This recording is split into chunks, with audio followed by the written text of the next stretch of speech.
আমাদের হায়াতকে অতিক্রম করে আমরা আখেরাতের দিকে রওনা দিচ্ছি। জোরে কোন কথা ঠিক কিনা? এখন আপনারা বলেন তো, তিনটা জগতের মধ্যে দুইটা জগতেই আল্লাহ আমাদের পক্ষে। রুহের জগতে আল্লাহ যদি আমাদের পক্ষে না হতো, তাহলে দুনিয়ার জগতে আমরা মুসলমানের ঘরে জন্ম নিবার পারতাম না। কারণ পৃথিবীতে যত ধর্মই থাক না কেন, আল্লাহর কাছে মনোনীত পছন্দনীয় ধর্মের নাম কি? এটা কি আমার কথা না আল্লাহর কথা? আল্লাহ কোরআনে বলেন, অমাইয়াবতাগি গায়রাল ইসলাম দীনান ফালাই ইউকবালা মিনহু। আল্লাহ তাআলা এখানে কি বলতেছেন? ইসলাম ছাড়া অন্য কোনো ধর্ম কেউ যদি গ্রহণ করে, আল্লাহ বলেছেন কখনোই তা কবুল করা হবে না। আল্লাহর কাছে একমাত্র জীবন ব্যবস্থার নাম কি? জোরে বলেন। আল্লাহ বললেন, ইন্না দীনা ইনদাল্লাহিল ইসলাম। আল্লাহর কাছে একমাত্র মনোনীত জীবন বিধান ধর্মের নাম হলো ইসলাম। আর আল্লাহ সেই ইসলামের মধ্যে আমাদের কবুল করেছেন। তাহলে বোঝা গেল, রুহের জগতেও আল্লাহ আমাদের পক্ষে, দুনিয়ার জগতেও আল্লাহ এখন পর্যন্ত আমাদের পক্ষেই আছে। বলেন সুবহানাল্লাহ। আল্লাহ কোরআনে বলেছেন, আল্লাহু লা ইলাহা ইল্লা হুয়াল হাইয়ুল কাইয়ুম। আমরা এমন একটা আল্লাহ পাইছি, যে আল্লাহ সম্পর্কে বাংলাদেশে একজন নাস্তিক আবুল সরকার বলেছে আল্লাহর নাকি আগামাতা নেই। এখানে আল্লাহ কি বলতেছেন? আল্লাহু লা ইলাহা ইল্লা হুয়াল হাইয়ুল কাইয়ুম। অন্য জায়গায় আল্লাহ বললেন, লিল্লাহি মা ফিস সামাওয়াতি ওয়াল আরদ। আবার আল্লাহ বললেন, লাহুল মুলকু ওয়া লাহুল হামদ। আবার সে আল্লাহ বললেন, হুয়াল্লাহুল্লাযী লা ইলাহা ইল্লাহু। এমন একজন আল্লাহ পাওয়াতে আপনারা খুশি না বেজার? তাহলে জবান খুলে আর একবার বলি আলহামদুলিল্লাহ। আমাদের ভাগ্য এত ভালো, আমরা শুধু একজন নবী পাইনি, একজন নেতাও পেয়েছি। আমাদের নবী শুধু নবী না, আমাদের নবী হলেন একজন নেতা। এই মাসটার নাম কি মাস? আরবিতে বলেন কি মাস? এই মাসের চাঁদ ওঠার সঙ্গে সঙ্গে রাসূল একটা দোয়া বেশি বেশি পড়তেন, আল্লাহুম্মা বারিক লানা ফি রজব ওয়া শাবান ওয়া বাল্লিগনা রমাদান। চিন্তা করে দেখেন, আমরা জানি কে কখন মরবো? আমরা জানি, রাসূলও জানে না। এই কারণে রাসূল কি বলেছেন? যে রমজান পর্যন্ত আমার হায়াতকে লম্বা করে দাও। এই রজবের চাঁদে আল্লাহর নবী, আল্লাহ তাআলা তাকে লাইলাতুল মিরাজ করার তৌফিক দিয়েছেন। নবী যখন লাইলাতুল মিরাজে গেলেন, মিরাজের রজনীতে আল্লাহ তাআলা তাকে জান্নাত দেখার তৌফিক দিয়ে দিলেন। সুবহানাল্লাহ বলেন। আমাদের নবী কিন্তু জান্নাত দেখেছেন। নবী যখন জান্নাতের মধ্যে প্রবেশ করলেন, তখন নবীর সঙ্গে একজন ফেরেশতা ছিল, নাম হলো জিবরাইল। জোরে বলেন, নাম কি? ফেরেশতা জিবরাইল বললেন, রাসূলুল্লাহ, আপনি যদি জান্নাত থেকে বের না হন, আল্লাহ আপনাকে জান্নাত থেকে বের করে দিবে না। কারণ জান্নাতের শর্ত হলো ফাদখুলুহা খালিদিন। কেউ যদি একবার জান্নাতে প্রবেশ করে, আল্লাহ তাকে চিরস্থায়ীভাবে জান্নাত দিয়ে দেয়। আপনি যদি বলেন আমি জান্নাত থেকে বের হব না, আল্লাহ আপনাকে বাইর করে দিবে না। এই কথা শোনার সঙ্গে সঙ্গে আমাদের নবী বললেন, জিবরাইল, আমি নবী আমার জন্যে না, আমি নবী হলাম আমার উম্মতের জন্যে। সুবহানাল্লাহ কর না কেন? জান্নাতের মধ্যে গিয়েও নবী কি বলতেছেন? আমি নবী আমার জন্যে না, আমি নবী কার জন্যে? আমার উম্মতের জন্যে। আল্লাহ যদি আমাকে বলতো জান্নাতে থাকার জন্য ঢোকেন, আমি নবী জান্নাতে ঢুকতামই না। আমি শুধু জান্নাত দেখার জন্য ঢুকছি। আমি সেই দিন জান্নাতে থাকার জন্য ঢুকবো যেদিন আল্লাহ আমার সমস্ত উম্মতিনীকে জান্নাত দিয়ে দিবে। যেই নবী জান্নাতের মধ্যে যাও আমাদের কথা ভোলে নাই, সেই নবী বাদ দিয়ে কার পিছনে চামচাগিরি করেন? আমার নেতার চরিত্র ফুলের মতন পবিত্র, খোঁজলে দেখেন নামাজ পড়ে না এক ওয়াক্ত। জোরে কোন কথা ঠিক কিনা? এই জন্য আমাদের নবী শুধু নবী না, আমাদের নবী হলেন আমাদের নেতা। এই যে দরুদের মধ্যে আপনার কি বললেন, আল্লাহুম্মা সাল্লি আলা সাইয়্যিদিনা মাওলানা মুহাম্মদ। এই সাইয়্যিদিনা মাওলানা শব্দের অর্থ কি? হ্যাঁ, সর্দার কবেন কেন? বাংলাদেশের সর্দার চলে নাকি? আজকের সভাপতি হলো আব্দুল আজিজ সর্দার। আমরা সর্দার না বলে সাইয়েদেনা শব্দের অর্থ হলো আমাদের নেতা। ধরে কারণ আমাদের কি? আমাদের নেতা। কে রে বাচ্চারা, এই হুজুরা, এই টুপিওয়ালারা, কি রে?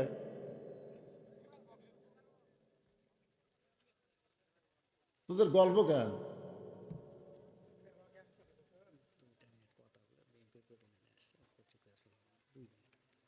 কিছুক্ষণ শুনুক রে বারে, আসলি যাওয়া লাগবে, কি আছে?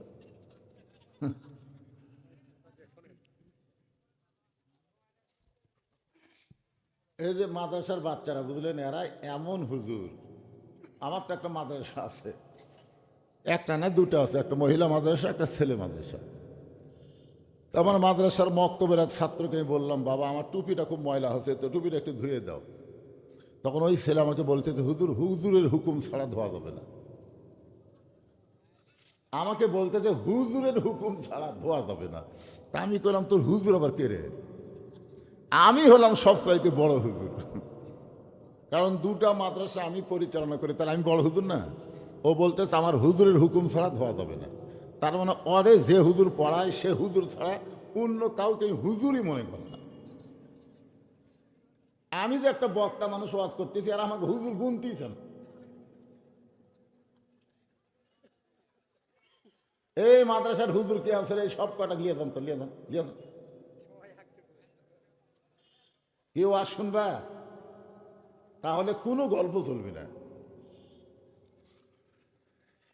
অত্যন্ত গুরুত্বপূর্ণ কথা বলতেছি ভাইজান, এই গুরুত্বপূর্ণ কথা গুরুত্ব দিয়ে শোনা লাগবে।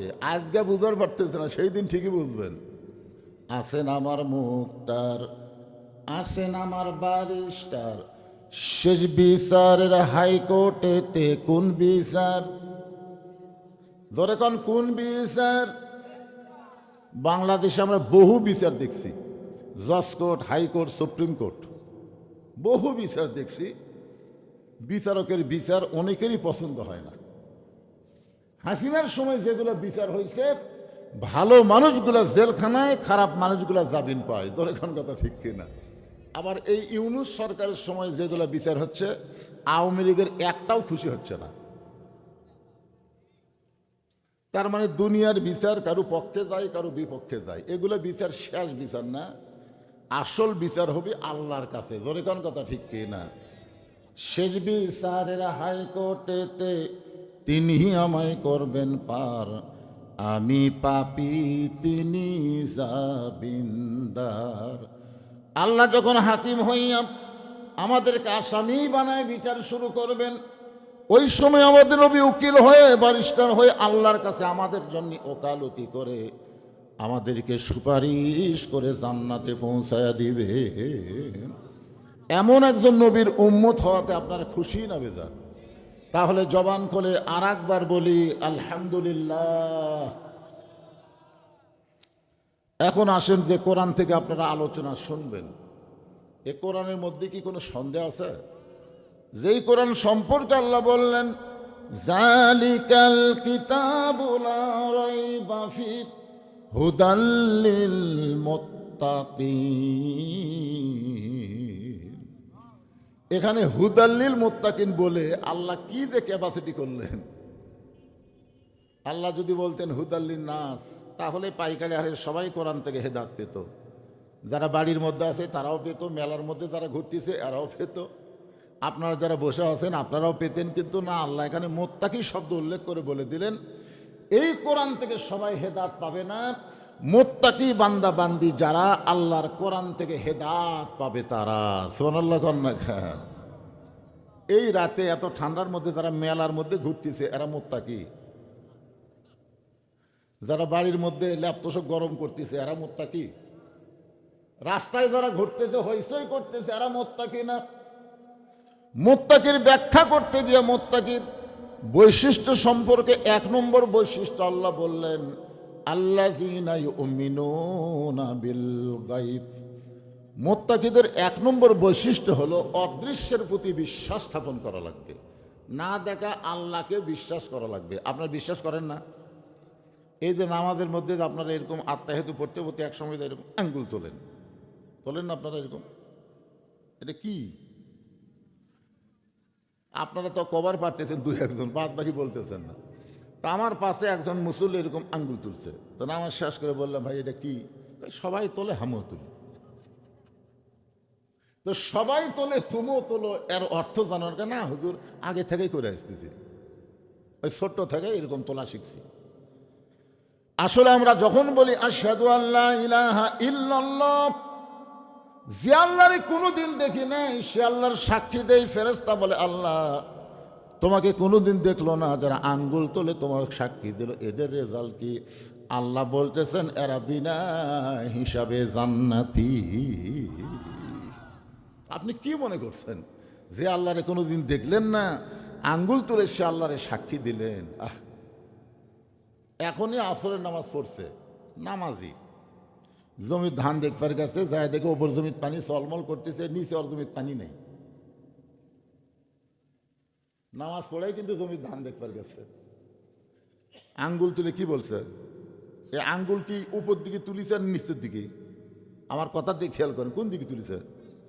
ওই কিন্তু উপর দিকে না তাকায় চারিদিকে তাকাছে, চারিদিকে তাকায় দেখে কেউ নেই।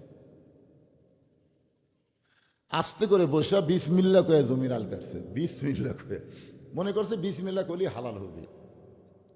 তুমি বিসমিল্লাহ কয়া মানুষের তৈরি আইন মানবা, মানুষের সংবিধান মানবা, এটা চলবে না।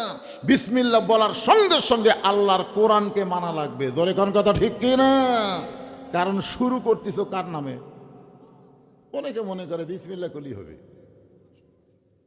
একটু খেয়াল করেন, বিসমিল্লাহ করে জমির আল কাটে ওই পানিতে হাত ধোছে, ধুই আবার দাঁড়ায় চারিদিকে তাকায় বলতেছে আলহামদুলিল্লাহ, কেউ দেখেনি। আপনার বলেন ওই লোকটা যদি মুত্তাকি হতো, আর 2 কান্দে 2 মোহরি লেখিতেছেন ডায়েরি, 2 কান্দে 2 মোহরি লেখিতেছেন ডায়েরি, দলিল দেখে রায় দিবে, টাকা পয়সার নাই কারবার, কিরামান কাতিবিনা ইয়ালামুনা মা তাফআলুন। আমাদের সকলের কান্দে 2টা করে ফেরেশতা আছে না নাই? আপনারা বলেন তো এই ফেরেশতা কোনোদিন দেখছেন? বিশ্বাস? মাশাআল্লাহ, এটাই তো মুত্তাকি। একজন মুত্তাকি যত রাতেই হোক না কেন দরজা জানলা বন্ধ করে কম্বলের মধ্যে কোনোদিন মোবাইলে অশ্লীল ভিডিও দেখতে পারবে না। কারণ দেখবার গেলেই মনে হবে আল্লাহ দেখতেছে, 2 ফেরেশতা লিখতেছে। এ কোরআন থেকে হেদায়েত নেবার গেলে শর্ত কি? মুত্তাকি হওয়া লাগবে। সেই মুত্তাকিকে সামনে নিয়ে আমি আল্লাহর কোরআন আপনাদের সামনে আলোচনা করব ইনশাল্লাহ, দীর্ঘ সময়, অসুবিধা নাই। আজকে তো আর মাগরিবের পরে আসিনি যে এসব পর্যন্ত ওয়াজ করবো। আজকে আমাকে দাওয়াত দেওয়া হয়েছে, হুজুর একেবারে লম্বা চড়া ওয়াজ করে জনগণকে শোনাবেন। আমি সেই নিয়তেই তো ওয়াজ শুরু করছিলাম, কিন্তু মাহফিলের অবস্থা খুব একটা ভালো না। আমি এদেরকে বলবো এই মাগরিব থেকে করাই ভালো, যদি এই ডিসেম্বরের শেষের দিকে করেন, যদি আগে ভাগে করেন যখন শীত কম থাকে ওই সময় করলে মানুষ বোঝেন না। যে লোকটা ফজরের নামাজ পড়ে না, মাগরিব পড়েনি, এসাও পড়ে না, এই লোকটা এই ঠান্ডার মধ্যে ওয়াজ শুনবার আসবে? এটা কি জাতা কথা মনে করছেন? তো ভাইজান, আমি ওয়াজ শুরু করার পরে আজকের মাহফিলের যিনি সম্মানিত প্রধান অতিথি, যাকে আমি সম্ভাষণ জানাই ওয়াজ শুরু করছি, আলহাজ মোহাম্মদ আব্দুল মহিদ তালুকদার, ওনার ছোট ভাই এসেছে। গতকাল আমার যেখানে মাহফিল ছিল ওখানে উনি গেছিলেন। তো গতকাল অনেক আগেই আইছিলেন, কিন্তু আজকে আবার একটু লেট করছে। হ্যাঁ, ও 2টা করে আছেন। তো উনি একটু সংক্ষিপ্ত শুভেচ্ছা বক্তব্য দিবেন। জি, তারপরে আমি আবার যেখান থেকে মুত্তাকি ওখান থেকে আবার শুরু হবে ইনশাল্লাহ।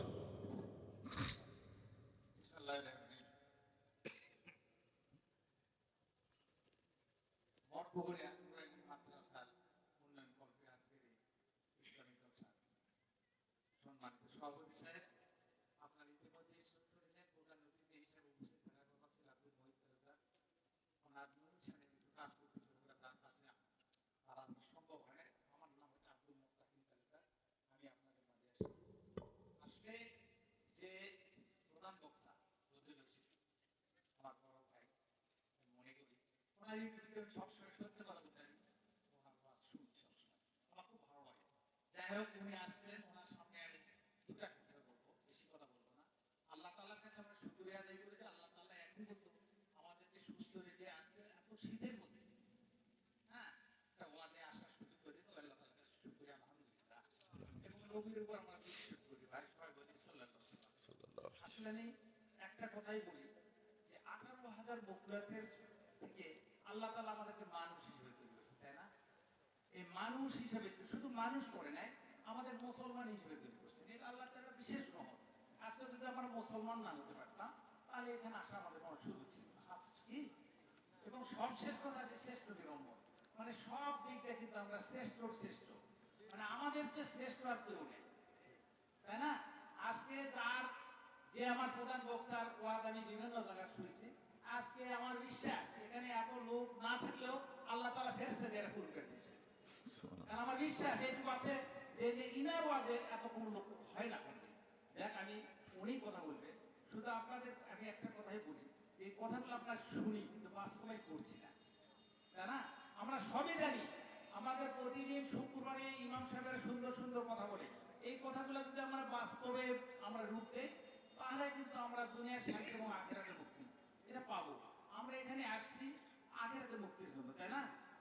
এখন কথা হচ্ছে বেশি করে ঈমান, নামাজ, রোজা এবং হজের রোজা, এই পাঁচটার উপরে আমাদের থাকতে হবে। এখন ঈমান ব্যাপারে হুজুর তো বললেন যে ঈমান জিনিসটা কি আমি শুনলাম।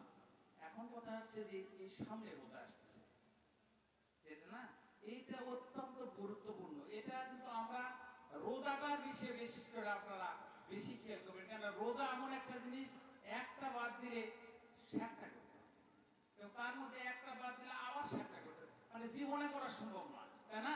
এবং হ্যাঁ, এরকম একটা অবস্থা, এবং রোজার সওয়াব আল্লাহ তাআলা বলছে আমি নিজেই দিয়ে দেবো, এর চেয়ে বেশি কি চাও আমার আছে। এবং এর মধ্যে আরেকটা দিন আছে সবে লাইলাতুল কদর, তাই না? অত্যন্ত গুরুত্বপূর্ণ রাত, হাজার মাস অপেক্ষা। এটা হচ্ছে আমাদের নবী কিন্তু সেজদাতে আল্লাহর কাছে চেয়ে নিছে, যে অন্যান্য নবীর সময় তাদের কাছে হাফিজ সাহেবের মূল্যায়ন আছে। কি মূল্যায়ন? কার বেটা রে? এই কার বেটা? খোঁজটা দেখেন, আর বাপ হয়তো অটো ভ্যান চলায়, না হয় খুবই গরিব মানুষ। এই হাফেজটা যদি কোনো এমপির বেটা হতো, কোনো মন্ত্রীর বেটা হতো, কোনো এসপি ডিসির বেটা হতো, তাহলে কিন্তু মঠপুকুরের লোকেরা কোরআনের একটু মূল্য বুঝবার পারতো, জোরে খান ঠিক কিনা? কিন্তু গরিবের সওয়াল তো কি, যেখানে মোত্তাকিন ভাই বলল যে আলেম যদি গ্রামে আসে, ওই গ্রামের 40 দিন কবরে আযাব মাফ হয়ে যায়, এগুলো আমরা খালি শুনেই যাচ্ছি, কিন্তু সেই হিসাবে তো মূল্যায়ন করতেছি না। কারণ কি? কারণটা হলো 54 বছরের ইতিহাসে আমরা সব দেখেছি, জোরে কোন কথা ঠিক কিনা? একটা জিনিস খালি দেখিনি, এটা খালি শুনেছি। আপনারা বলেন তো, বাংলাদেশে কোনো মানুষ যখন পেপার পড়ে, জোরে কোন কি পড়ে?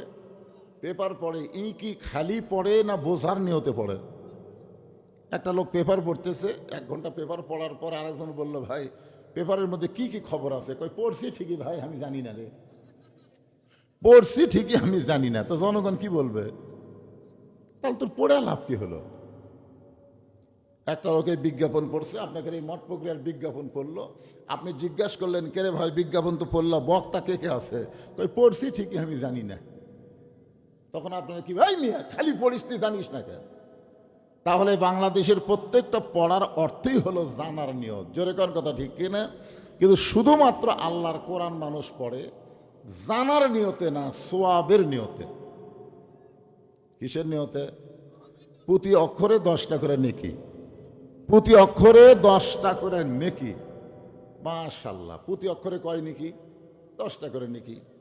কিন্তু শুধুমাত্র 10টা করে নেকি পাওয়ার জন্যই মনে হয় আল্লাহ কোরআন নাজিল করছে নাকি?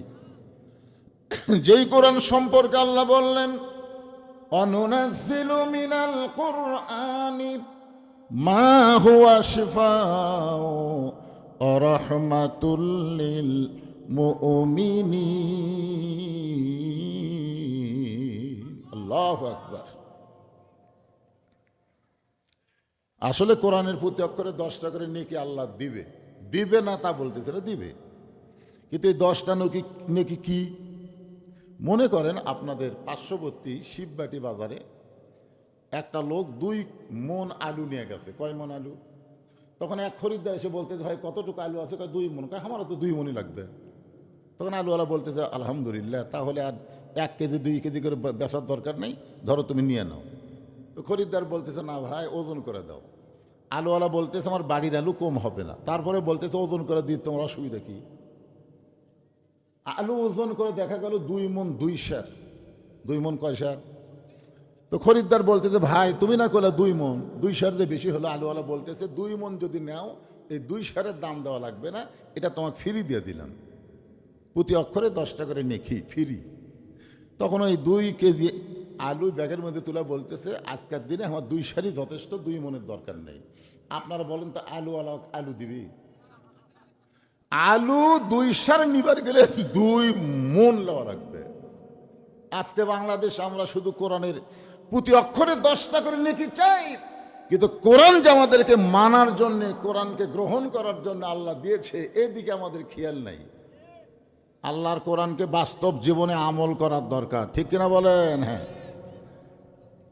এই জন্য আমরা বলবো সব দেখা হলো শেষ, আগামীতে দেখব আল্লাহর কোরআনের বাংলাদেশ। কি শুনবেন না দেখবেন? সবাই বলতেছেন না, হুজুর এটা কি দেখব, এটা আবার কি? আল্লাহর কোরআন দেখলে কেমন হবে, পরিবেশটা কেমন হবে, এইটা বোঝানোর জন্য বলতেছি। অর্ধ জাহানের খলিফা নাম হলো হযরত ওমর। বাংলাদেশের মতন 96টা দেশের খলিফা, সুবহানাল্লাহ কোন। বাংলাদেশ 96টা একত্র করলে যতটুকু এরিয়া হবে, ততটুকু এরিয়ার খলিফা হলেন হযরত ওমর। আল্লাহর কোরআন দিয়ে রাষ্ট্র চলাই, জোরে কোন সুবহানাল্লাহ। আসলে কোরআনটা দেখতে কেমন? সারা জীবন শুধু শুনলাম আল্লামা সাইদি হুজুর 50 বছর আমাদেরকে কোরআন শোনাইলো। বাংলাদেশের বহু জায়গায় কোরআনের মাহফিল হচ্ছে, আমরা প্রতি রাতে কোরআন শরীফ শুনতেছি, এক এক বক্তার এক এক রকম, জোরে কোন কথা ঠিক কিনা? চাষটলে গল্প হয়, এই বছর এই এলাকার মধ্যে কোন বক্তার ওয়াজ হাঁটলো, চাষটলে কিন্তু গল্প হচ্ছে। তখন বলতেছে, এই বছর তো উমুকের ওয়াজই ভালো হচ্ছে। কি ওয়াজ করলো? শুনছি ভাই, বুঝি নাই। শুধু শুনলে হবে না, বোঝা লাগবে। কোরআন মোতাবেক চলতে গেলে আমাদের পরিবেশটা, রাষ্ট্রটা কেমন হটে, এটা বোঝানোর জন্যই বলতেছি, একটু মনোযোগ দেন। ওমর ফারুক ছদ্মবেশে আল্লাহর কোরআন দেখার জন্য মদিনার অলি গলি ঘুরতেছেন। হঠাৎ হযরত ওমর দেখতে পায় বিস্তীর্ণ মরুভূমি। ওই মরুভূমির মধ্যে একজন রাখাল উট আর দুম্বা চড়াই। হযরত ওমর আল্লাহর কোরআনকে দেখার জন্য রাখালকে সালাম দিলেন, আসসালামু আলাইকুম রাখাল ভাই, আমার পেটে ক্ষুধা লাগছে, আমি উটের 1 পেয়ালা দুধ চাই। রাখাল মুসকে মুসকে হাসে।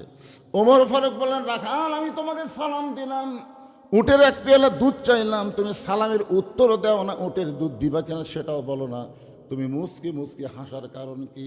রাখাল বলতেছে, তোমার সালামের উত্তর দিব না, আমি তোমাকে উটের দুধও দিবার পারবো না। ওমর ফারুক বললেন, তাহলে আমার অপরাধ কি? রাখাল বলে, তোমার অপরাধ হলো আগে তোমার পরিচয় দাও। আগে তোমার কি দাও? ওমর ফারুক চিন্তায় পড়ে গেলেন যে আমি অর্ধ জাহানের খলিফা, আল্লাহর কোরআনকে দেখার জন্য ছদ্মবেশ ধারণ করেছি, এখন যদি আমার পরিচয় দেই তাহলে গুমর তো ফাঁস হয়ে যায়।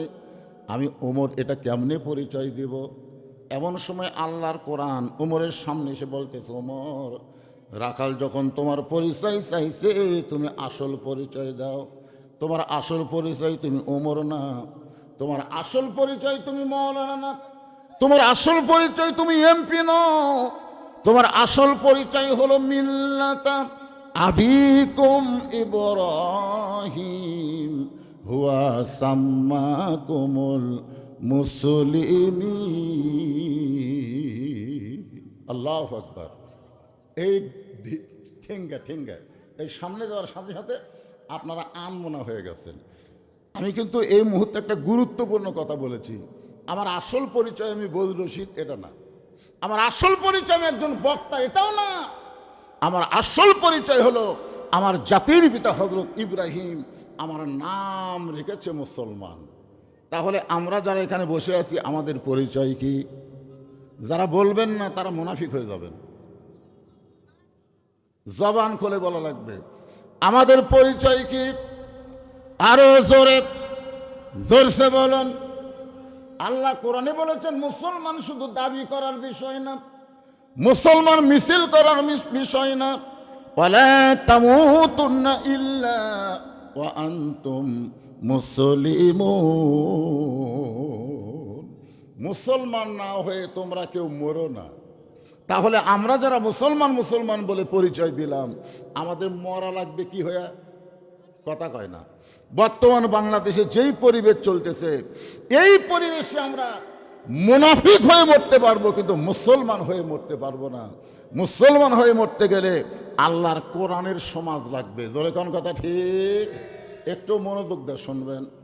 ওমর ফারুক যেই মাত্র বললেন রাখাল আমার পরিচয় যখন শুনতে চাও, আমার পরিচয় হলো আমি একজন মুসলমান। রাখাল মুচকি মুচকি হেসে বলে আসল না নকল? যেই বলছে আসল না নকল, ওমর ফারুক চুম করে বলে রাখাল মুসলমান তো মুসলমানই, এর মধ্যে আসল নকল কি? এই যারা আপনারা ওয়াজ শুনতেছেন, আপনাদের মধ্যে যদি কেউ মাগরিব এশার নামাজ না পড়ে ওয়াজ শোনে, আপনাদের কি মনে হয় ই আসল মুসলমান?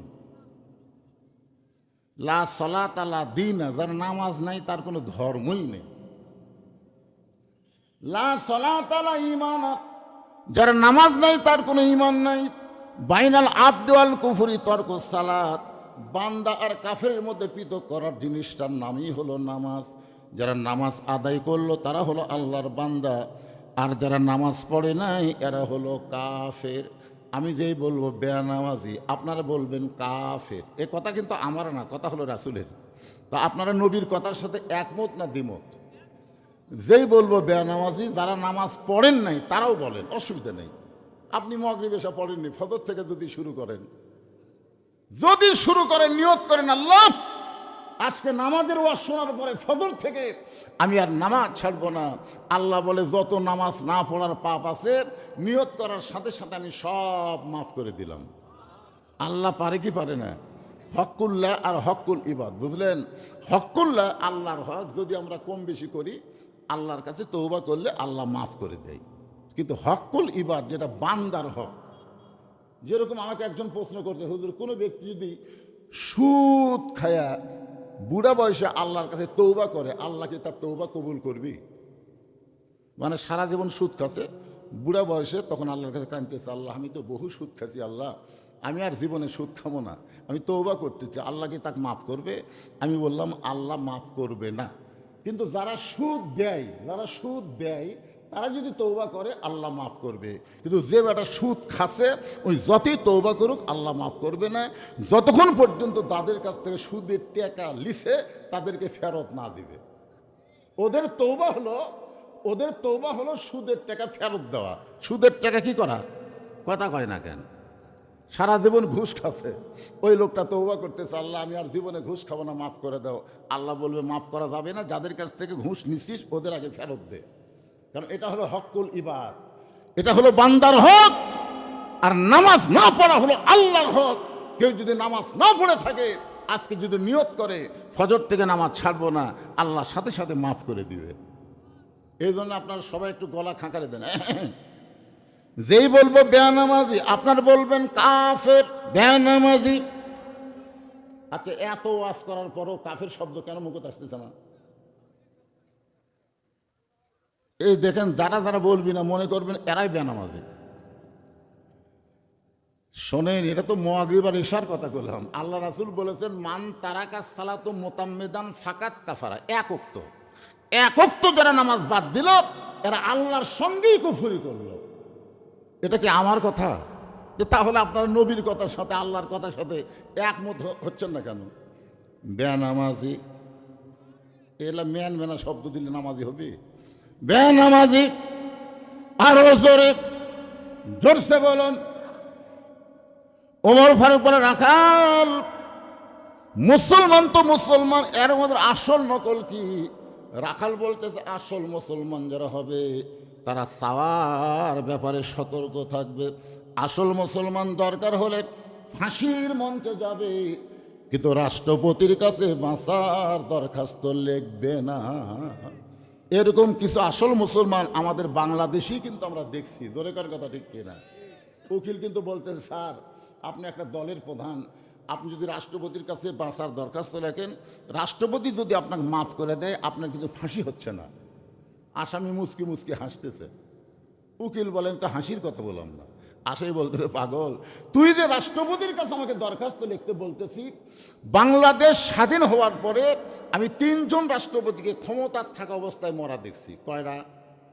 3টে। একটা হলো শেখ মুজিবুর রহমান, একটা হলো শহীদ প্রেসিডেন্ট জিয়াউর রহমান, একটা হলো জিল্লুর রহমান। যারা ক্ষমতার থাকতে নিজেরাই মরে যায়, তাদের কাছে কোনো ইমানদার জীবন ভিক্ষা চায় না। দরেখান কথা ঠিক না? উকিল বলতেছে, তাহলে আপনার ফাঁসি হবে। উকিল বলতেছে, এই গোয়ারকি করার কারণে তাহলে আপনার ফাঁসি হবে। আসামি মুচকি মুচকি হেসে বলতেছে, আমার ফাঁসি হবে কিন্তু আমার মৃত্যু হবে না। উকিল কয়, পাগল নাকি রে? ফাঁসি হবে তাহলে মৃত্যু হবে না, এটা কেমন কথা? এমন সময় আসামি বলতেছেন, ওয়ালা তাকুলু লিমান ইউকতালু ফি সাবিলিল্লাহি আমওয়াতুন বাল আহয়াউ ওয়ালাকিন লা তাশউরুন। আকাশেতে লক্ষ তারা, একটা চাঁদের আলো 1000 কোটি মানুষের চাইতে একটা ওসমান হাদি ভালো। জোরে কার কথা ঠিক কিনা? আপনারা বলেন তো, এই যে ওসমান হাদি এই যে জীবন দিল, এই জীবন দেওয়ার পরে কি মরে গেল? বাংলাদেশের কত নেতা মরার পরে মাইকিং টাইকিং করে টেপারিং করে জানাজাত লোক হয় না। হায় হায়। শেখ মুজিবের একটা কার্টুন মারাছে, শেখ মুজিব বলতেছে যে আমি 8টা গুলি খেলাম বারে, আমার জানাজাত 18 জন। আর ওসমান হাদি 1টা গুলি খেয়ে ওর জানাজাত লাখে লাখে মানুষ। কারণ কি? কারণ কি? ওসমান হাদি মরে নাই, ওসমান হাদি অমর হয়ে গেছে। জোরে কান কথা ঠিক না? এই 1 সপ্তাহের মধ্যে অনেক ছেলে জন্মগ্রহণ করছে, যাদের অধিকাংশের নাম মায়েরা রেখেছে ওসমান হাদি। ওসমান হাদি বাচ্চার নাম রাখতেছে, ইমরিছে। আসামি বলতেছে, আমার ফাঁসি হবে কিন্তু মৃত্যু হবে না। দরকার হলে জীবন দিবে, কিন্তু আল্লাহ ছাড়া অন্য কারো কাছে তারা চাবে না। কারণ প্রত্যেকটা নামাজে সূরা ফাতিহার মধ্যে স্বীকারোক্তি দিচ্ছে, ইয়া কানা আবুদু ওয়া ইয়া কানাস্তাইন। আমরা গোলামি করি কার? তাহলে আমরা হাত পাতবো কার কাছে? রাখাল বলে, পথিক, তুমি সত্যি যদি মুসলমান হও তাহলে তুমি দুধ চাইছো কার কাছে? ওমর ফারুক চমকে উঠছে। চমকে ওঠার কারণ হলো আল্লাহর কোরআন। জোরে কারণ সুবহানাল্লাহ। ওমর ফারুক বলতেছে, আল্লাহ, তোমার কোরআন যখন দুনিয়াতে চালু থাকবে, উমর যদি ভুল করে একটা রাখাল পর্যন্ত ভুল ধরবার পারবে। আজকে মসজিদের মধ্যে আল্লাহর কোরআন চালু থাকার কারণে ইমাম সাহেব ভুল করে, সাধারণ একজন ভ্যানারা লোকমা দেয়। দেয় কি দেয় না? কোন আসরের নামাজ 4 রাকাত, ইমাম 3 রাকাতে বসেছে। ইমামের যোগ্যতা কি জানেন? ডবল টাইটেল, ডবল দাওরা। সেই ইমাম যদি আসলে 3 রাকাতে বসে, প্রথম কাতারের মুসল্লির খুব একটা খেয়াল নেই, বুঝলেন? ওরা খালি দাঁড়ায়, প্রথম কাতারে খেয়াল নেই। দ্বিতীয় কাতারের ভ্যানারা আল্লাহু আকবার। ইমাম মনে মনে কয়, তুই যতই লোকমা দে, আমি 41 সালের আগে উঠবো না। এই মনে করে ইমাম যদি স্বৈরাচারী হয়ে বসাই থাকে, আপনারা বলেন তো মসজিদের মুসল্লি কার পক্ষে যাবে? নেতার পক্ষে না ভ্যানারার পক্ষে?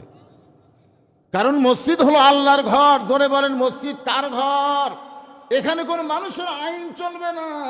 এখানে আল্লাহর হুকুম, নবীর তরিকা মোতাবেক যদি নামাজ পড়াতে পারো নামাজ পড়াও, যদি ভুল করো লোকমা দিবে, লোকমা যদি গ্রহণ না করো তুমি ইমামকে বাদ দিয়া আবার নতুন ইমাম নিয়োগ করা হবে।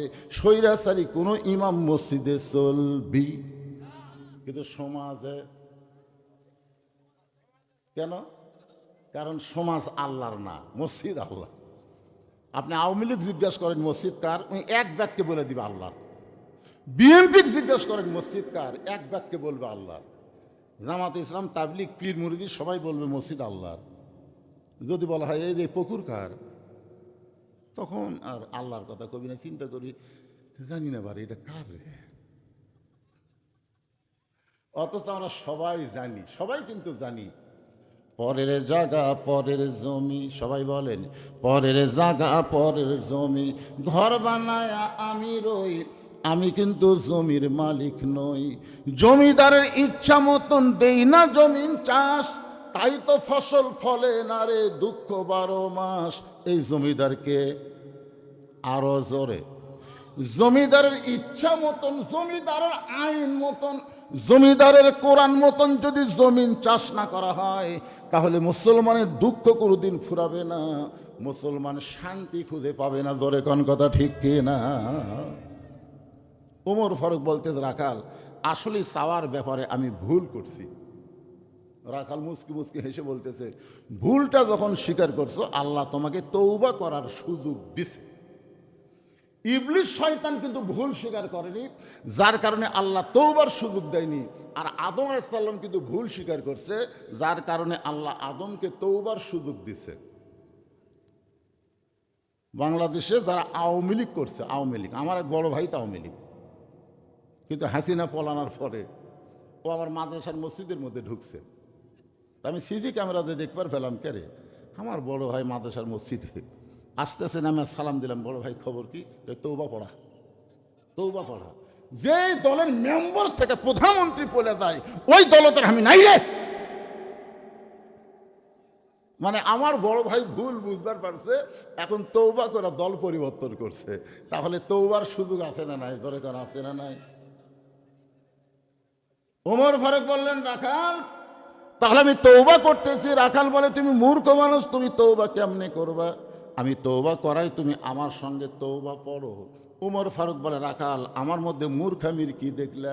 রাখাল বলতেছে, সাওয়ার ব্যাপারে যে সতর্ক হয় না, সে দুনিয়ার সব চাইতে বড় মূর্খ।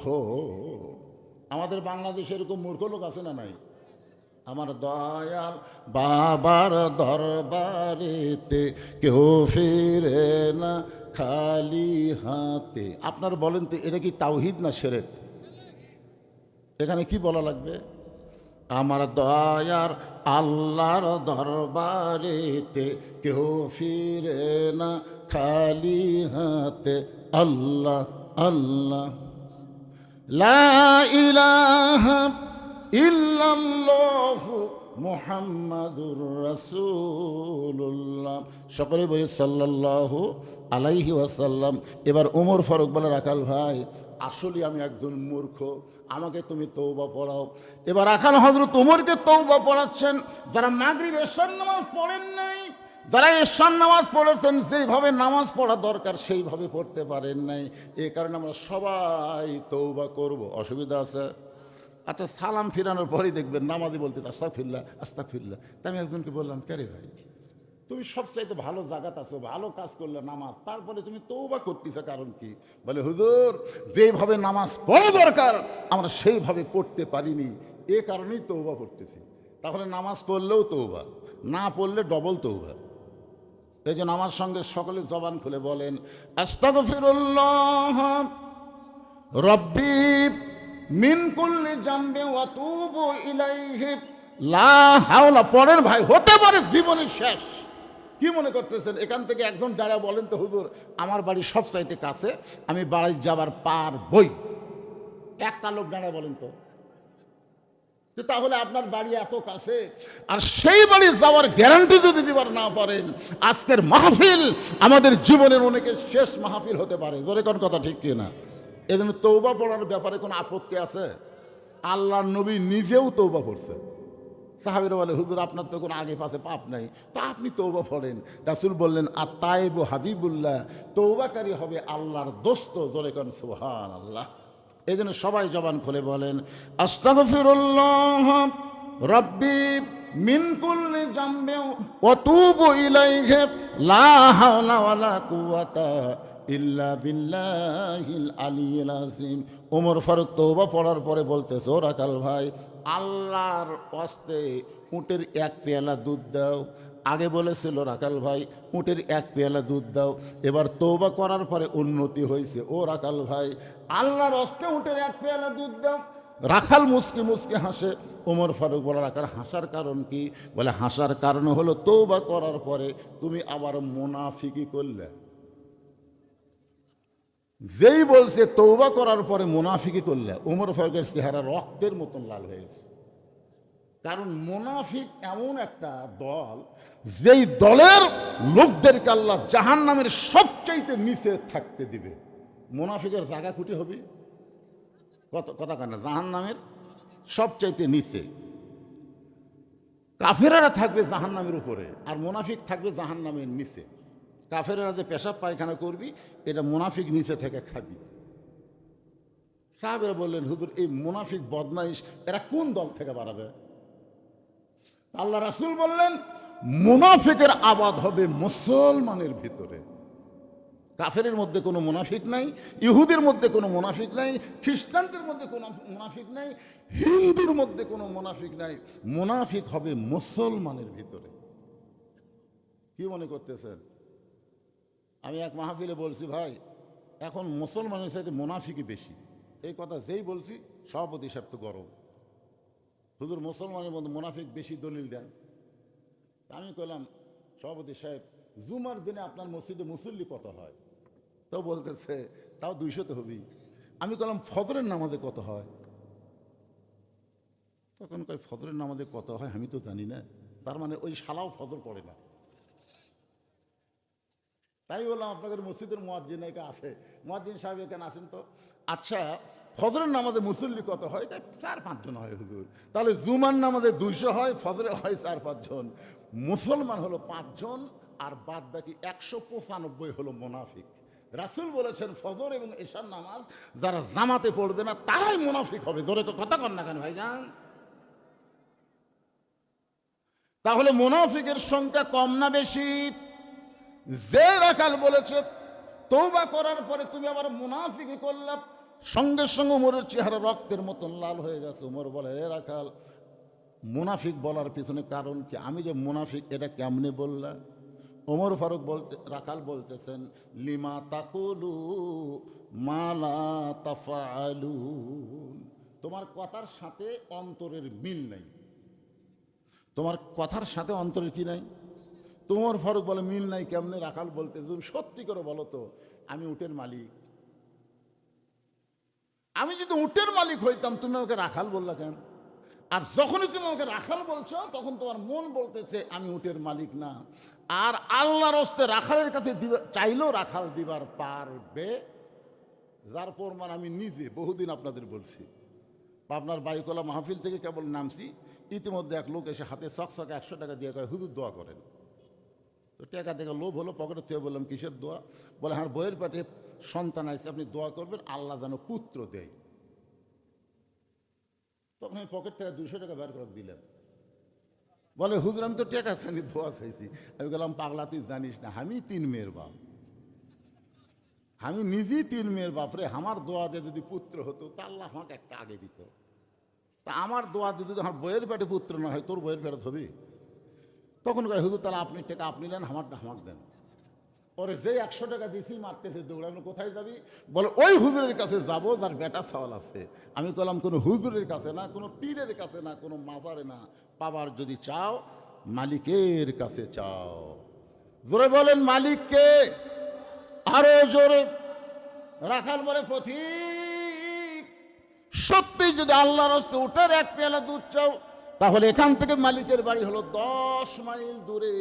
ওই মালিকের দরজাত গিয়ে বলে মালিক তোমার রাখাল উট আর দুম্বা চড়াই, তুমি যদি মালিক হুকুম দাও তাহলে রাখাল আল্লাহর হস্তে উটের এক পেয়ালা দুধ দিবে। ওমর ফারুক বলে রাখাল ভাই অত দূর কষ্ট করে মালিকের বাড়ি যাওয়ার দরকার নাই, বরং তোমাকে 2টা টাকা দিলাম, এই 2টা টাকার বিনিময়ে তুমি উটের এক পেয়ালা দুধ দাও। রাখাল চিল্লায় বলে পথিক তুমি কি হযরত ওমরকে চেনো? রাখাল হযরত ওমরকে বলতে যে পথিক তুমি কি হযরত ওমরকে চেনো? ওমর আল্লাহর আইন দিয়ে কোরআন দিয়ে রাষ্ট্র চালায়। উমরের গুপ্ত বাহিনী যদি দূর থেকে দেখবার পাই তুমি আমাকে 2 টাকা ঘুষ দিছ, আর মালিক বাদদা তোমাকে উটের 1 পেলা দুধ দিলাম, তাহলে তোমাকেও ধরবে আমাকেও ধরবে। এই বুড়া বয়সে কি তুমি ধরা পড়বার চাও? ওমর ফারুক বলে, রাখাল ভাই তাহলে চলো পাহাড়ের গুহার মধ্যে যাই, ওই গুহার মধ্যে গিয়ে গোপনে তোমাকে 2টা টাকা দিব, আর তুমি গোপনে উটের 1 পেলা দুধ দিবা। ওমরের গুপ্ত বাহিনীও দেখতে পারবে না, তোমার মালিকও জানতে পারবে না। রাখাল চিল্লায় বলে, তুমি ভণ্ড, তুমি ভণ্ড, তুমি ভণ্ড। ওমর ফারুক বলে, রাখাল আমার মধ্যে ভণ্ডামির কি দেখলা? রাখাল বলে, পথিক, উমরের গুপ্ত বাহিনী যেখানে দেখতে পায় না, আমার মালিক যেখানে জানতে পারে না, সেখানে রাখালের আল্লাহ সব কিছু দেখতে পায়। লিল্লাহে তাকবীর। সঙ্গে সঙ্গে উমর ফারুক মারছে দৌড়। এক দৌড়ে গিয়ে পাহাড়ের পাদদেশে যায় নামাজ বিছায় 2 রাকাত সালাতুশ শুকুর নামাজ আদায় করে বলতেছে, আল্লাহ তোমার